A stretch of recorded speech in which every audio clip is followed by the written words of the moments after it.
Be part آیت number 138 سے 141 تک۔ وجاوزنا ببنی اسرائیل البحر فأتوا على قوم يعكفون على أصنام لهم قالوا يا موسى اجعل لنا إلها كما لهم آلهة قال إنكم قوم تجهلون۔ اور ہم نے بنی اسرائیل سے سمندر پار کروایا تو وہ کچھ لوگوں کے پاس سے گزرے جو اپنے بتوں کے ساتھ لگے بیٹھے تھے۔ بنی اسرائیل کہنے لگے کہ اے موسیٰ، ہمارے لیے بھی ایسے کوئی دیوتا بنا دو نا جیسے ان لوگوں کے دیوتا ہیں۔ دیکھیں عجیب عجیب فرمائشیں کرتے تھے کہ جہاں کوئی وہ دیکھا اور شرک کے لیے پھسل جاتے تھے، اسٹرانگ نہیں تھے نا۔ موسیٰ علیہ السلام نے کہا تھا کہ تم ایسے عجیب لوگ ہو جو جہالت کی باتیں کرتے ہو۔ ارے یہ لوگ تو وہ ہیں جن کے دھندے میں لگے ہوئے ہیں، سب برباد ہونے والا ہے اور جو کچھ کرتے آ رہے ہیں سب باطل ہے۔ اور کہا کہ کیا تمہارے لیے اللہ کے سوا کوئی اور معبود ڈھونڈ کر لے آؤں، حالانکہ اسی نے تمہیں تمام جہان والوں پر فضیلت دے رکھی ہے۔ وَإِذْ نَجَّيْنَاكُم مِّنْ آلِ فِرْعَوْنَ يَسُومُونَكُمْ سُوءَ الْعَذَابِ يُقَتِّلُونَ أَبْنَاءَكُمْ وَيَسْتَحْيُونَ نِسَاءَكُمْ وَفِي ذَلِكُمْ بَلَاءٌ مِّن رَّبِّكُمْ عَظِيمٌ۔ اور یاد کرو کہ ہم نے تمہیں فرعون کے لوگوں سے بچایا جو تمہیں بدترین تکلیفیں دیا کرتے تھے، تمہارے بیٹوں کو قتل کر ڈالتے تھے اور تمہاری عورتوں کو زندہ چھوڑ دیتے تھے، اور اس میں تمہارے رب کی طرف سے بڑی آزمائش تھی۔ آیت نمبر 138 میں دیکھیں کہ بنی اسرائیل جو تھے وہ حضرت موسیٰ پر ایمان تو لے آئے تھے اور فرعون کی طرف پہنچنے والی مصیبتوں کو بھی انہوں نے صبر سے برداشت کیا، جس کی تعریف اللہ تعالیٰ نے قرآن میں فرمائی۔ لیکن بعد میں انہوں نے کیا کیا کہ حضرت موسیٰ کو طرح طرح پھر پریشان کرنا شروع کر دیا۔ یہاں سے اللہ تعالیٰ اس قسم کے کچھ واقعات بیان فرما رہے ہیں۔ اور ہم نے آیت نمبر 142، اور ہم نے موسیٰ سے 30 راتوں کا وعدہ ٹھہرایا کہ ان راتوں میں کوہ طور پر آ کر اعتکاف کریں، پھر 10 راتیں مزید بڑھا کر ان کی تکمیل کی، اور اس طرح ان کے رب کی ٹھہرائی ہوئی میعاد کل 40 دن ہو گئی۔ اور موسیٰ نے اپنے بھائی ہارون سے کہا کہ میرے پیچھے تم میرے قائم مقام بن جانا، تمام معاملات درست رکھنا اور مفسد لوگوں کے پیچھے نہ چلنا۔ اور جب موسیٰ علیہ السلام مقررہ وقت پر پہنچے تو ان کا رب ان سے ہم کلام ہوا۔ وَلَمَّا جَاءَ مُوسَىٰ لِمِيقَاتِنَا وَكَلَّمَهُ رَبُّهُ قَالَ رَبِّ أَرِنِي أَنظُرْ إِلَيْكَ، تو وہ کہنے لگے میرے پروردگار مجھے دیدار کرا دیجئے کہ میں آپ کو دیکھ لوں۔ اب اس میں دیکھیں آیت نمبر 142 میں جو اس کی تفسیر ہے وہ کیا ہے کہ صحرائے سینا میں پیش آیا تھا یہ، جہاں بنی اسرائیل کو ان کی نافرمانی کی وجہ سے 40 سال تک مقید کر دیا گیا تھا۔ اس دوران انہوں نے حضرت موسیٰ علیہ السلام سے یہ مطالبہ کیا کہ آپ اپنے وعدے کے مطابق ہمیں کوئی آسمانی کتاب لا کر دیں جس میں ہمارے لیے زندگی گزارنے کے قوانین درج ہوں۔ تو اللہ تعالیٰ نے اس موقع پر حضرت موسیٰ علیہ السلام کو ہدایت فرمائی کہ وہ کوہ طور پر آئیں اور آ کر 30 رات اعتکاف کریں۔ بعد میں کسی مسئلے سے مدت بڑھا کر 40 دن کر دی گئی تھی۔ اسی اعتکاف کے دوران اللہ تعالیٰ نے حضرت موسیٰ علیہ السلام کو ہم کلامی کا شرف بخشا تھا، یعنی اللہ تعالیٰ حضرت موسیٰ سے ہم کلام ہوئے تھے، اس لیے حضرت موسیٰ کو کلام اللہ یعنی اللہ سے کلام کرنے والے کا خطاب دیا گیا۔ اور تورات عطا فرمائی جو کیا تھی اس وقت تختیوں پر لکھی ہوئی تھی۔ اس کے بعد آیت نمبر 143 اور 144 دیکھیں، فرمایا تو مجھے ہرگز نہیں دیکھ سکو گے، البتہ پہاڑ کی طرف نظر اٹھاؤ، اس کے بعد اگر وہ اپنی جگہ برقرار رہا تو مجھے دیکھ لو گے۔ پھر جب ان کے رب نے پہاڑ پر تجلی فرمائی تو اس کو ریزہ ریزہ کر دیا اور موسیٰ علیہ السلام بے ہوش ہو کر گر پڑے۔ بعد میں جب انہیں ہوش آئے تو انہوں نے کہا پاک ہے آپ کی ذات، میں آپ کے حضور توبہ کرتا ہوں اور آپ کی اس بات کر کے کہ دنیا میں کوئی آپ کو نہیں دیکھ سکتا، میں سب سے پہلے ایمان لاتا ہوں۔ یعنی دیکھیں اللہ تعالیٰ کا جو نور اور اس کی تجلی ایسی تھی کہ پہاڑ جو اتنا بڑا، اتنے بڑے بڑے پتھروں کا بنا ہوا تھا، وہ بھی اس تجلی کی صرف ایک جھلک اللہ تعالیٰ نے دکھائی تھی، پہاڑ بھی تاب نہیں لا سکا اور وہ کیا ہوا، بالکل جل کے خاک ہو گیا، ریزہ ریزہ ہو گیا۔ تو حضرت موسیٰ جو ہے وہ بھی بے ہوش ہو گئے تھے، تو پھر انہوں نے توبہ استغفار کی کہ اللہ تعالیٰ میں تو واقعی جو ہے آپ پہ ایمان لاتا ہوں، پہلا ایمان لانے والا ہوں اس بات پر کہ آپ کو دنیا میں کوئی بھی نہیں دیکھ سکتا، اتنی آپ کے جو ہے وہ نور اور تجلی ہے۔ فرمایا اے موسیٰ میں نے اپنے پیغام دے کر اور تم سے ہم کلام ہو کر تمہیں تمام انسانوں پر فوقیت دی ہے، لہٰذا میں نے تمہیں جو کچھ دیا ہے اسے لے لو اور ایک شکر گزار شخص بن جاؤ۔ اور ہم نے ان کے لیے تختیوں میں ہر قسم کی نصیحت اور ہر چیز کی تفصیل لکھ دی۔ اور یہ حکم دیا کہ اب اس کو مضبوطی سے تھام لو اور اپنی قوم کو حکم دو کہ اس کے بہترین احکام پر عمل کریں۔ اب دیکھیں کہ آیت نمبر 145 میں کہ تورات کے تمام ہی احکام بہترین ہیں، ان پر عمل کرنا چاہیے، لیکن جہاں تورات نے ایک کام کو جائز کہا ہو لیکن دوسرے کام کو مستحب یا بہتر قرار دیا ہو، تو اللہ تعالیٰ کا شکر کا تقاضا کیا ہے کہ اس کام کو اختیار کیا جائے جس کو اللہ تعالیٰ نے بہترین کہا۔ تو یہاں اللہ تعالیٰ بہترین کس کو کہہ رہے ہیں کہ اللہ تعالیٰ کہہ رہے ہیں کہ ہم نے جو یہ کتاب دی ہے نا، اس میں جو بھی ہمارے احکامات ہیں وہ سارے بہترین ہیں، لہٰذا تم سارے احکامات پر عمل کرو۔ تو حکم بھی کیا ہوتا ہے کتاب کے لیے کہ اللہ تعالیٰ نے کتاب جو ہمیں دی ہیں، جو بھی آسمانی کتابیں تھیں، ہر قوم کے لیے حکم یہی تھا کہ ان پر عمل کرنا ہے، اور ہمارے لیے بھی کیا حکم ہے کہ ہمارے جو کتاب ہے قرآن مجید، یہ ہمیں اسی لیے اللہ تعالیٰ نے دی ہے کہ ہم اس پر عمل کریں۔ عمل کیے بغیر صرف اس کو خالی خولی پڑھنے کا کوئی فائدہ نہیں۔ آیت نمبر 145 سے 147 تک، میں عنقریب تم کو نافرمانوں کا گھر دکھا دوں گا، میں اپنی نشانیوں سے ان لوگوں کو دور رکھوں گا جو زمین میں ناحق تکبر کرتے ہیں، اور وہ اگر ہر طرح کی نشانیاں دیکھ لیں تو ان پر ایمان نہیں لائیں گے، اور اگر انہیں ہدایت کا سیدھا راستہ نظر آئے تو اس کو اپنا طریقہ نہیں بنائیں گے، اور اگر گمراہی کا راستہ نظر آ جائے تو اس کا اپنا طریقہ بنا لیں گے۔ یہ سب کچھ اس لیے ہے کہ انہوں نے ہماری نشانیوں کو جھٹلایا۔ والذین کذبوا بآیاتنا ولقاء الآخرۃ حبطت اعمالهم هل یجزون الا ما كانوا یعملون۔ ان کے اعمال غارت ہو گئے، انہیں جو بدلہ دیا جائے گا وہ کسی اور چیز کا نہیں، خود ان کے اعمال کا ہوگا جو وہ کرتے آئے ہیں۔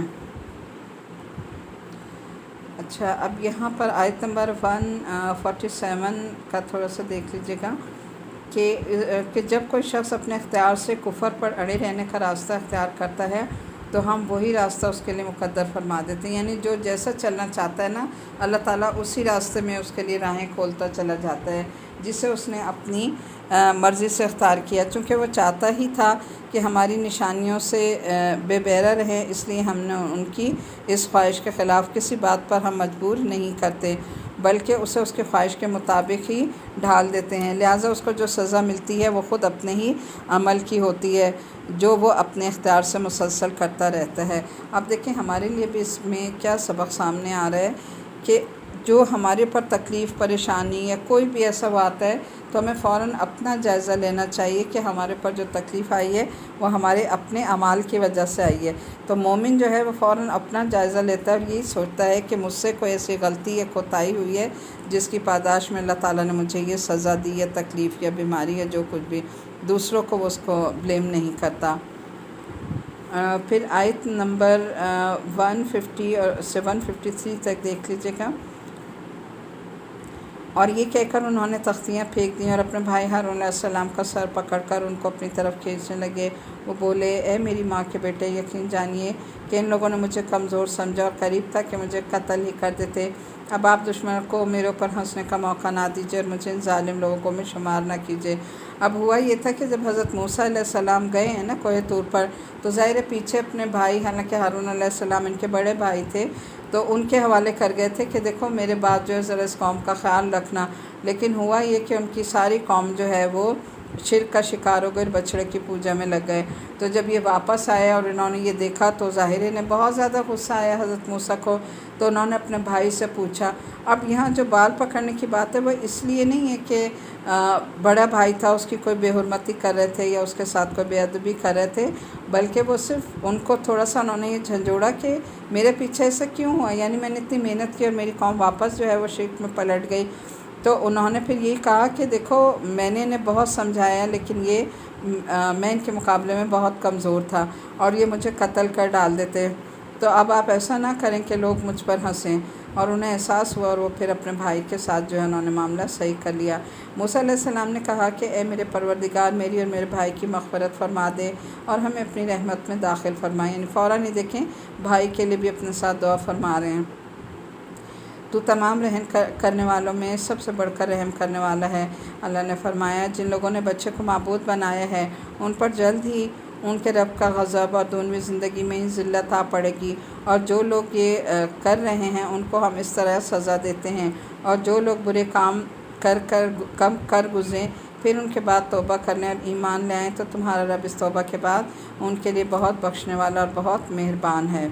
اب یہ تورات کی تختیاں تھیں جو وہ کوہ طور سے لائے تھے۔ آیت نمبر 150 میں پھینکنے سے مطلب یہ کہ انہوں نے جلدی میں انہیں اس طرح ایک طرف رکھا کہ دیکھنے والا یہ سمجھے کہ شاید انہوں نے پھینک دیا ہے۔ خدا نخواستہ ان کی بے حرمتی مقصود نہیں تھی، بلکہ وہ اپنے کام میں جلدی جلدی کر رہے تھے۔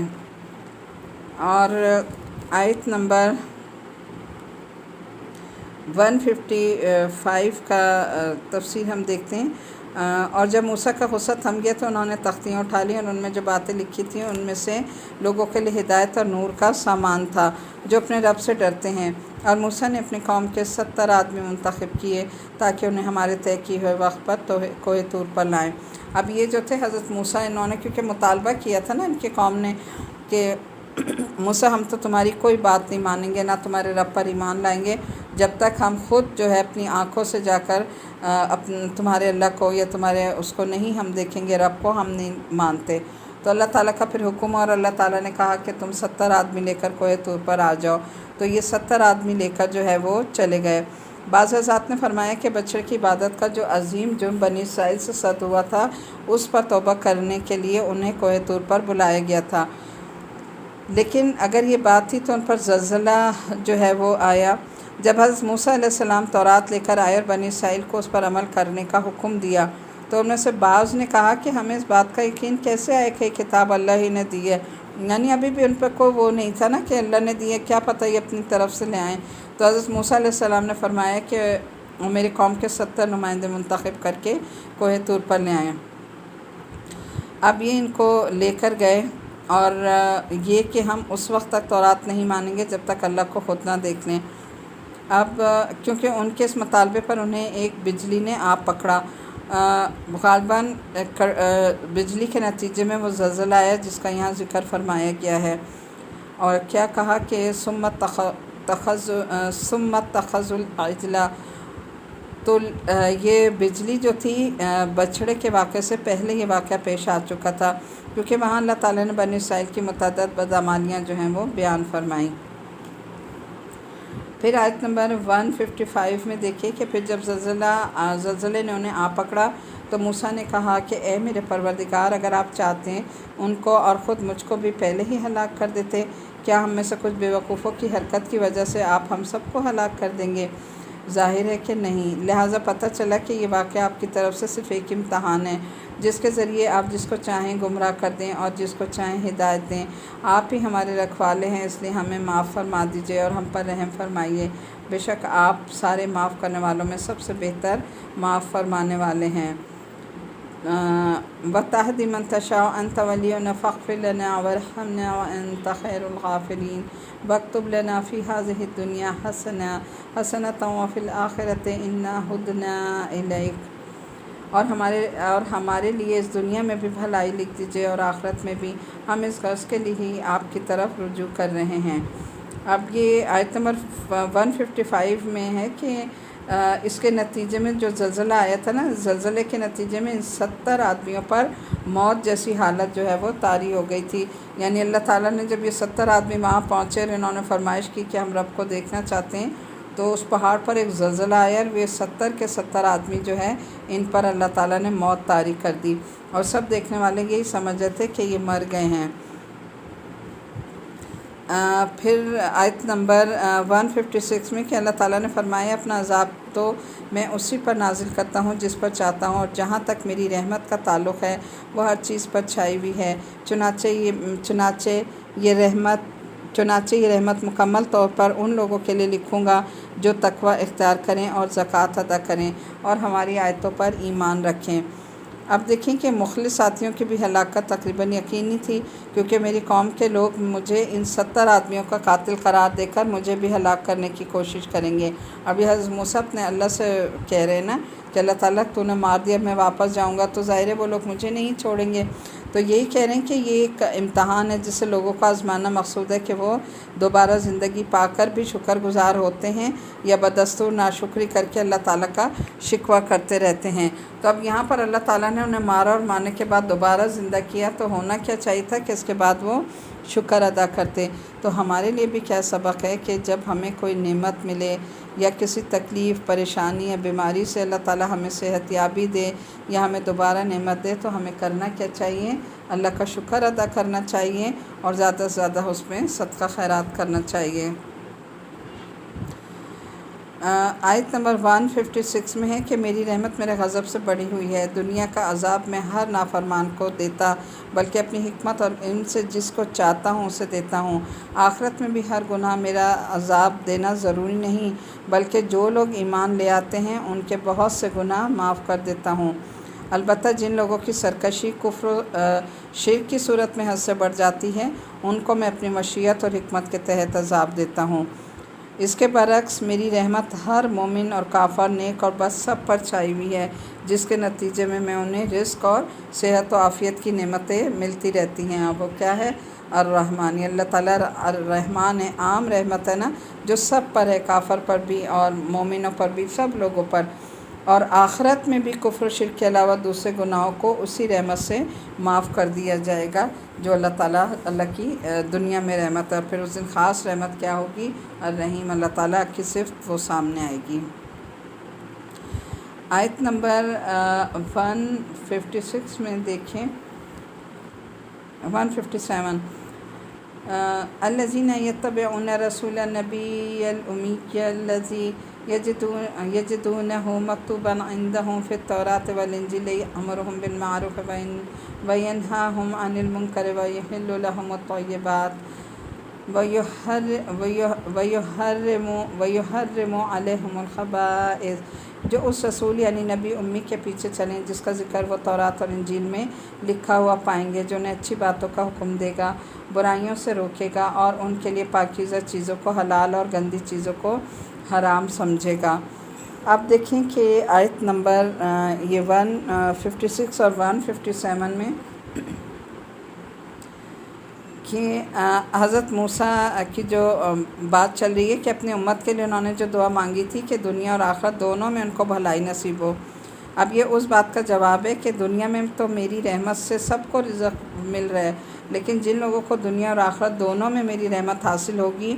وہ صرف وہ لوگ ہوں گے جو ایمان اور تقویٰ کی صفات کے حامل ہوں گے، یعنی جن کو رحمت دنیا اور آخرت دونوں میں ملیں گی نا، وہ کون ہوں گے؟ تقویٰ والے۔ اس لیے کیا کہا اللہ نے قرآن پاک میں، ان اکرمکم عند اللہ اتقاکم، کہ اللہ کے نزدیک جو بہترین انسان ہیں وہ کون ہیں؟ عزت والے کون ہیں؟ جن کے اندر تقویٰ ہے، اور تقویٰ والے ہی لوگ جو ہے کامیاب ہیں، جنہیں اللہ تعالیٰ ایمان کی دولت سے نوازے گا اور اس کے بعد پھر اللہ تعالیٰ دنیا اور آخرت دونوں میں انہیں اپنی رحمتوں سے نوازے گا۔ اور ایک یہاں پر ایک اور ذکر ہوا کہ پاکیزہ چیزوں کا حلال نہیں، اور زکوٰۃ ادا کرو، تقویٰ اور زکوٰۃ۔ اب دیکھیں زکوٰۃ بھی ایک اہم فریضہ ہے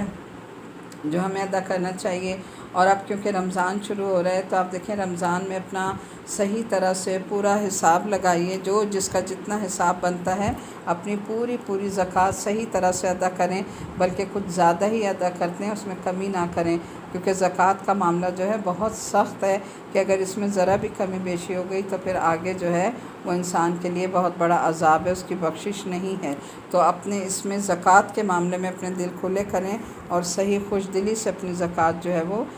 پورے حساب کتاب کے ساتھ ادا کریں۔ آیت نمبر 157 کی جو تھوڑی سی تفسیر ہے اس میں ہے کہ آپ نبی ہونے کے ساتھ رسول بھی ہیں۔ عام طور پر رسول کا لفظ ایسے پیغمبر کے لیے بولا جاتا ہے جو نئی شریعت لے کر آئے، لہٰذا اس لفظ سے اشارہ کیا گیا حضرت صلی اللہ علیہ وسلم نئی شریعت لے کر آئیں گے جس میں کچھ فروع احکام تورات کے احکام سے مختلف بھی ہو سکتے ہیں۔ اب حضرت موسیٰ جو تھے وہ تو نبی تھے نا، پہلی شریعت جو ان کی تھی اس کو وہ لے کر آگے چلے تھے، لیکن رسول صلی اللہ علیہ وسلم جو ہے وہ نئی شریعت لے کر آئے تھے، اس لیے انہیں کہا کہ وہ نبی کے ساتھ ساتھ رسول بھی ہیں، تو رسول جو ہے وہ ہمیشہ نئی شریعت لے کر آتا ہے۔ آیت نمبر 157 میں دیکھیں، اور ان پر سے وہ بوجھ اور گلے کے وہ طوق اتار دے گا جو ان پر لدے ہوئے تھے، چنانچہ جو لوگ اس نبی پر ایمان لائیں گے، اس کی تعظیم کریں گے، اس کی مدد کریں گے اور اس کے ساتھ جو نور اتارا گیا اس کے پیچھے چلیں گے تو وہی لوگ فلاح پانے والے ہوں گے۔ آیت نمبر 157 میں دیکھیں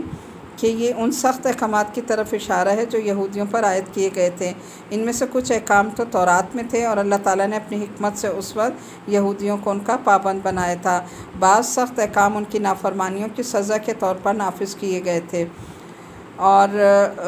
بہت سے احکام یہودی علماء نے اپنی طرف سے گھڑ لیے تھے نا، یعنی یہ کیا کرتے تھے، اپنی طرف سے بھی احکامات گھڑ لیتے تھے نا، انہوں نے اپنی کتابوں میں تحریف کر لی تھی۔ تو اسی لیے گلے کے طوق سے تیسری قسم کے احکام کی طرف اشارہ ہو رہا ہے کہ حضرت صلی اللہ علیہ وسلم ان احکام کو منسوخ کر کے ایک آسان اور معتدل شریعت لائیں گے، یعنی پچھلے جو انہوں نے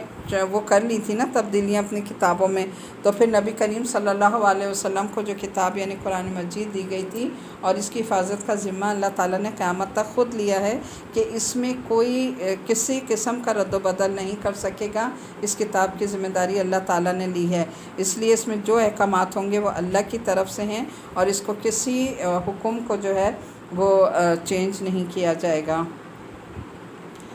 آیت نمبر 158 اور 159 تک، قُلْ يَا أَيُّهَا النَّاسُ إِنِّي رَسُولُ اللَّهِ إِلَيْكُمْ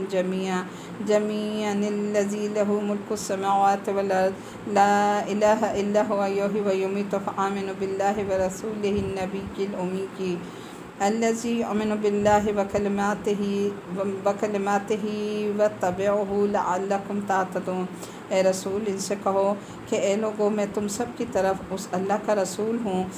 جس کے قبضے میں تمام آسمانوں اور زمین کی سلطنت ہے، اس کے سوا کوئی معبود نہیں، وہی زندگی اور موت دیتا ہے، اب تم اللہ اور اس کے رسول پر ایمان لے آؤ جو نبی امی ہے، اور جو اللہ پر اور اس کے کلمات پر ایمان رکھتا ہے اور اس کی پیروی کرو تاکہ تمہیں ہدایت نصیب ہو جائے۔ اور موسیٰ کی قوم میں ایک جماعت ایسی بھی ہے جو لوگوں کو حق کا راستہ دکھاتی ہے اور اسی حق کے مطابق انصاف سے کام لیتی ہے۔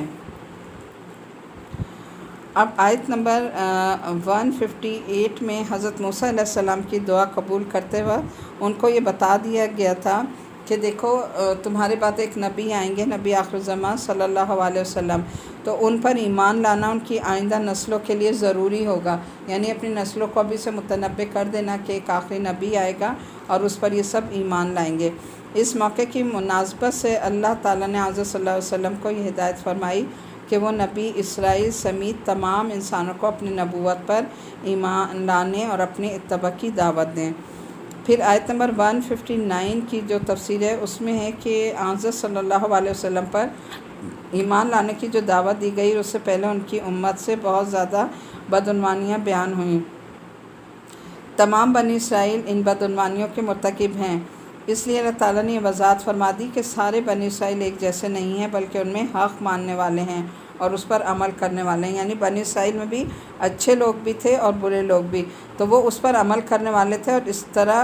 اور اس کی طرف لوگوں کو ہدایت دینے والے بھی تھے۔ اس میں وہ بنی اسرائیل بھی داخل ہیں جو حضرت صلی اللہ علیہ وسلم سے پہلے دین حق پر قائم رہے اور وہ بھی جو آپ پر ایمان لائے، مثلا حضرت عبداللہ بن سلام رضی اللہ تعالیٰ عنہ۔ اس کے بعد آیت نمبر 160 اور 161 ہے، اور ہم نے ان کو یعنی بنی اسرائیل کو 12 خاندانوں میں اس طرح تقسیم کر دیا کہ وہ الگ الگ انتظامی جماعتوں کی صورت اختیار کر گئے، اور جب موسیٰ کی قوم نے ان سے پانی مانگا تو ہم نے ان کو وحی کے ذریعے حکم دیا کہ اپنی لاٹھی فلاں پتھر پر مارو، چنانچہ اس پتھر سے 12 چشمے پھوٹ پڑے۔ ہر خاندان کو اپنی پانی پینے کی جگہ معلوم ہو گئی۔ اب یہ کیا تھا کہ حضرت موسیٰ علیہ السلام نے جو وہ ماری نا لاٹھی ایسا، تو وہ 12 چشمے پھوٹ پڑے۔ 12 کیوں؟ کیونکہ حضرت یعقوب علیہ السلام کے 12 بیٹے تھے اور 12 بیٹوں سے 12 قبیلے بنے تھے، تو ان کا کیونکہ پانی پر جھگڑا ہوا کرتا تھا تو اللہ تعالیٰ نے اس جھگڑے کو ختم کرنے کے لیے 12 چشمے نکال دیے تاکہ ہر قبیلے کا الگ الگ چشمہ ہو اور کوئی کسی کا پانی استعمال نہ کرے اور وہ آپس میں جو ہے لڑائی جھگڑے نہ کریں۔ اب یہ اللہ تعالیٰ اپنی نعمتیں یاد کروا رہے ہیں نا بنی اسرائیل کو پھر کہ دیکھو ہم نے انہیں کیا کیا، پانی کے لیے الگ الگ چشمے دیے اور ان کو لڑنے جھگڑنے سے دور کیا۔ پھر دوسری اللہ تعالیٰ نے ان کے لیے کیا نعمت کی کہ ان کو بادل کا سایہ دیا، اور ہم نے ان پر تیسری کیا نعمت دی، من و سلوہ یعنی پکا پکایا کھانا جو ہے وہ ہم نے اتارا، اور کیا کہا کہ کھاؤ وہ پاکیزہ رزق جو ہم نے تمہیں دیا ہے، اور اس کے باوجود انہوں نے جو ناشکری کی تو انہوں نے ہمارا کوئی نقصان نہیں کیا بلکہ وہ خود اپنی جانوں پر ظلم کرتے رہے۔ اب یہ دیکھیں کہ انہوں نے گناہ کیا کیا تھا، ناشکری کا، یعنی اللہ نے اتنی نعمتیں دیں، پانی کی فراوانی، من و سلوہ، پکا پکا کھانا آ رہا ہے، اور بادلوں کا سایہ، انہیں گرمی کا احساس نہ ہو اس میدان میں، لیکن اس کے باوجود بھی ناشکری کی، تو اللہ تعالیٰ نے کہا اس ناشکری نے خود ان کو نقصان پہنچایا، ہمارا کوئی نقصان نہیں کیا۔ تو ہمارے لیے بھی اس میں کیا سبق ہے کہ اگر ہم اللہ کی نعمتوں کو نہیں مانیں گے یا اس کی ناشکری کریں گے تو اللہ تعالیٰ کیا فرماتے ہیں، لَإِن شَكَرْتُمْ لَأَزِيدَنَّكُمْ وَإِن كَفَرْتُمْ إِنَّ عَذَابِي لَشَدِيدٌ، کہ اگر تم میری نعمتوں کا شکر ادا کرو گے تو میں تمہاری نعمتوں کو بڑھا دوں گا، اور اگر تم ناشکری کرو گے تو میں تمہاری نعمتوں کو کم کر دوں گا، یعنی عذاب دوں گا۔ اور وہ وقت یاد کرو جب ان سے کہا گیا تھا کہ ایسی بستی میں جا کر بس جاؤ اور اس میں جہاں سے چاہو کھاؤ، اور یہ کہتے جانا، کیا کہتے جانا، وَمَا ظَلَمُونَا وَلَكِنْ كَانُوا أَنفُسَهُمْ يَظْلِمُونَ وَإِذْ قِيلَ لَهُمُ اسْكُنُوا هَٰذِهِ الْقَرْيَةَ وَكُلُوا مِنْهَا حَيْثُ شِئْتُمْ وَقُولُوا حِطَّةٌ وَادْخُلُوا الْبَابَ سُجَّدًا نَغْفِرْ لَكُمْ خَطِیئَاتِکُمْ سَنَزِیدُ الْمُحْسِنِینَ، اس بستی میں جا کر بس جاؤ اور اس میں جہاں سے چاہو کھاؤ، اور یہ کہتے جانا کہ یا اللہ ہم آپ کی بخشش کے طلبگار ہیں، اور بستی کے دروازے میں جھکتے ہوئے سروں کے ساتھ داخل ہونا تو ہم تمہاری خطائیں معاف کر دیں گے اور نیکی کرنے والوں کو اور زیادہ ثواب دیں گے۔ اب دیکھیں اللہ نے تو انہیں حکم اس لیے دیا تھا نا کہ بستی میں جائیں تو عاجزی کرتے ہوئے جائیں، ہمارا شکر ادا کرتے ہوئے اور استغفار کرتے ہوئے، لیکن انہوں نے اس بات کو بھی بدلا اور ان الفاظ کو بدل دیا تھا، یعنی ان لفظوں کو ہیر پھیر کر کے ناشکری کی تھی۔ تو ہمارے لیے بھی اس میں یہی سبق ہے نا کہ اگر اللہ ہمیں کوئی نعمتیں دے، کوئی نئی جگہ، نئے شہر میں ہم جائیں، کوئی نیا گھر دے، تو ہمیں اکڑنا نہیں چاہیے، اللہ کی نعمتیں پا کر ہمارے اندر عاجزی آنی چاہیے، ہمیں جھک جانا چاہیے اور زیادہ اللہ تعالیٰ کا شکر ادا کرنا چاہیے تاکہ اللہ مزید اپنی نعمتوں سے نوازے، اور نئی چیز، نئی نعمتوں کو پا کر بھی ہمیں زیادہ سے زیادہ استغفار کرنا چاہیے کہ کہیں ایسا نہ ہو کہ اللہ اپنی نعمتیں دینے کے بعد ہم سے اپنی نعمتیں چھین لے۔ تو ہر حال میں اللہ کا شکر اور اس کی نعمتوں کے شکرانہ اور استغفار کرنا۔ آیت نمبر 163 سے 164، پھر ہوا یہ کہ جو بات ان سے کہی گئی تھی ان میں سے ظالم لوگوں نے اسے بدل کر دوسری بات بنا لی، تب ہم نے ان کی مسلسل زیادتیوں کی وجہ سے ان پر آسمان سے عذاب بھیجا، اور ان سے اس بستی کے بارے میں پوچھو جو سمندر کے کنارے آباد تھی، جب وہ سبت کے معاملے میں یعنی ہفتے کے دن کے لیے زیادتیاں کرتے تھے، جب ان کے سمندر مچھلیاں ہفتے کے دن تو اچھل اچھل کر سامنے آتی تھیں، اور جب وہ ہفتے کا دن نہ منا رہے ہوتے تو وہ نہیں آتی تھی۔ اس طرح ان کی مسلسل نافرمانی کی وجہ سے ہم نے انہیں آزمایا، اور وہ وقت انہیں یاد دلاؤ جب انہی کے گروہ نے دوسرے گروہ سے کہا تھا کہ تم ان لوگوں کو کیوں نصیحتیں کر رہے ہو جنہیں اللہ یا تو ہلاک کرنے والا ہے یا کوئی سخت قسم کا عذاب دینے والا ہے۔ دوسرے گروہ کے لوگوں نے کہا کہ یہ ہم اس لیے کرتے ہیں تاکہ تمہارے رب کے حضور بری الذمہ ہو سکیں، اور شاید نصیحت سے یہ لوگ پرہیزگاری اختیار کر لیں۔ اب دیکھیں یہ وہی واقعہ ہے جو پیچھے بھی گزرا تھا سبت کا، یعنی ہفتے والے دن کا۔ تو اللہ تعالیٰ نے ان کے ہفتے والے دن کو یہودیوں کے لیے ایک مقدس دن قرار دیا تھا، اور اللہ تعالیٰ نے کہا تھا کہ اس دن تمہاری کوئی معاشی سرگرمیاں نہیں ہوں گی، بس اس دن تم نے صرف بیٹھ کر میری عبادت کرنی ہے، میرا ذکر کرنا ہے۔ اور یہ حضرت داؤد علیہ السلام کے زمانے میں ایک سمندر کے کنارے مچھیروں کی بستی تھی، وہاں کا ذکر ہے۔ اب ہوا یہ کہ یہ جو ہے ہفتے والے دن اللہ تعالیٰ کی آزمائش ہوتی تھی کہ سمندر میں بہت زیادہ مچھلیاں آیا کرتی تھیں نا، اوپر اوپر کناروں پہ آ جاتی، اور عام دنوں میں نہیں آتی تھیں۔ تو انہوں نے کہا یہ کیا، اب اگر ہم اس دن نہیں پکڑیں گے تو ظاہر ہے ہمارا نقصان ہو جائے گا۔ تو اب ہوا یہ کہ انہوں نے جو ہے وہ کہا کہ ہم جال ڈال دیں گے ہفتے والے دن، اور اتوار کو جو ہے ہم پکڑ لیں گے۔ اب ان میں 3 لوگوں کے گروہ بن گئے نا، ایک وہ گروہ تھا جو کھلم کھلا یہ نافرمانی کر رہا تھا، دوسرا گروہ جو تھا وہ ان کو منع کرتا، وہ کہتا کہ نہیں دیکھو جب اللہ نے منع کر دیا ہے تو تم یہ کام نہ کرو، صرف عبادت کرو۔ تیسرا گروہ جو تھا انہوں نے شروع میں تو انہیں منع کیا، لیکن جب دیکھا کہ یہ نہیں بات مانتے تو وہ خاموش ہو گئے، اور انہوں نے کہا کہ ہمیں کیا، اب یہ نہیں مانتے تو یہ جانے، ان کا کام جانے، یعنی وہ اپنا آپ کو نکال گئے۔ اب جب اللہ تعالیٰ کا عذاب آیا تو پھر دیکھیں کہ ہوا کیا کہ پہلا گروہ جو تھا جو کھلم کھلا نافرمانی کر رہا تھا، اللہ نے انہیں تو بندر اور سور کی شکلوں میں بدل دیا، یہ عذاب بھیجا۔ اور دوسرا جو گروہ تھا جو ان کو پہلے منع کیا لیکن بعد میں جو ہے وہ ان کی وجہ سے خاموش ہو گیا، اور اس نے کہا کہ ٹھیک ہے جو یہ کر رہے ہیں انہیں کرنے دو۔ اللہ تعالیٰ نے ان کو بھی عذاب میں پکڑا، کیا کہ آدھے جسم ان کے بندروں والے ہو گئے اور آدھے جسم انسانوں والے رہنے دیے۔ اور تیسرا گروہ جو آخر تک ان کو منع کرتا رہا، اور وہ کہنے لگا ہم انہیں آخر تک منع کریں گے، اگر یہ نہیں مانیں گے، کم از کم اگر اللہ کا عذاب آیا، وہ سمجھ گئے کہ ظاہر یہ نافرمانی کر رہے ہیں تو اللہ کا تو عذاب آئے گا، تو انہوں نے کہا اگر اللہ کا عذاب آئے گا تو کم از کم ہم تو اس حال میں اللہ کے آگے بری الذمہ ہو جائیں گے کہ ہم انہیں روک رہے تھے۔ اگر یہ نہیں مان رہے تو یہ ان کا وہ ہے، لیکن یہ کہ کم از کم ہم اللہ تعالیٰ کا حکم پورا کریں۔ تو دیکھیں اس سے ہمارے لیے بھی کیا سبق ہے کہ آپ ہمارے یہاں بھی دیکھیں 3 کیٹیگریز ہیں نا لوگوں کی۔ ایک تو وہ ہیں جو قرآن کے جو احکامات ہیں، جن چیزوں کا اللہ نے حکم دیا ہے کہ ایسا کرو ایسا مت کرو، تو لوگ کھلم کھلا نافرمانیاں کرتے ہیں، قرآن پڑھتے بھی ہیں، سمجھتے بھی ہیں، لیکن اس پر عمل نہیں کرتے وہ ہیں جو اپنی منمانی کرتے ہیں۔ اور ایک گروہ وہ ہے جو انہیں دیکھ کر کبھی روکتا ہے اور اس کے بعد خاموش ہو جاتے ہیں کہ ان کا معاملہ یہ جانے، ان کا کام جانے، ہم کیوں ان کے معاملے میں بولے۔ اور تیسرا گروہ وہ ہے کہ جو کر رہا ہے، ابھی بھی کوششیں کر رہا ہے، محنت کر رہا ہے، لوگوں کو روکتے ہیں کہ بھئی ایسا مت کرو، یہ اللہ کی نافرمانی ہے، ایسا کرو گے تم گناہ میں پکڑے جاؤ گے۔ تو یہ آج ہم میں بھی یہ 3 گروہ ہیں۔ تو اللہ تعالیٰ جو ہے وہ ہمیں بھی معاف فرمائے کہ کہیں ایسا نہ ہو کہ اللہ ہماری بھی پکڑ کر لے۔ تو ہمیں ہر وقت اللہ تعالیٰ کے قہر و غضب سے ڈرتے رہنا چاہیے۔ یہاں پھر آیت نمبر 127 تک جو ہے یہ آپ کا ہوا ہے۔ آگے ہم 128 سے پھر اگلا پارٹ ہم اپنا اسٹارٹ کریں گے، سی پارٹ